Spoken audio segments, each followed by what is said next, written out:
তো প্রশ্ন হলো, পৃথিবীর কাছে শনি গ্রহের মতো রিং কেন নেই? আর এই রিংগুলো আসলে তৈরি কিভাবে হয়? দেখতে তো বেশ সুন্দর লাগবে, তাই না? আসলে যে কোনো গ্রহ তার উপগ্রহের যে পাশটা নিচের দিকে থাকে সেখানে দূরের পাশের তুলনায় বেশি শক্তি প্রয়োগ করে। এর ফলে উপগ্রহটাকে টেনে ধরে। এই শক্তিকেই বলা হয় টাইডাল ফোর্স। সাধারণভাবে উপগ্রহের নিজের মাধ্যাকর্ষণ শক্তি এই টাইডাল ফোর্সের বিরুদ্ধে কাজ করে এবং তাকে একসাথে ধরে রাখে। কিন্তু যতই উপগ্রহ এবং গ্রহর মধ্যে দূরত্ব কমতে থাকে ততই এই টাইডাল ফোর্স বাড়তে থাকে এবং একসময় এমন একটা জায়গায় পৌঁছে যায় बेकार है भैया, मैं तो टूट गया। যখন উপগ্রহটা আর সহ্য করতে পারে না।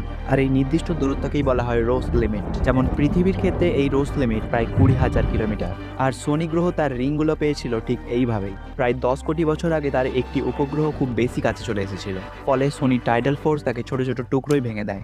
আর সময়ের সাথে সাথে এই টুকরোগুলো মিলে চারপাশে সুন্দর রিং তৈরি করে। মানে চাইলে আমরা যে কোনো গ্রহকে একটা রিং দিতে পারি, শুধু তার উপগ্রহটাকে একটু কাছে নিয়ে আসতে হবে। मेरे इतने करीब मत आओ, मैं तुम्हें बर्बाद कर दूंगी। मैं बर्बाद होना चाहता हूँ।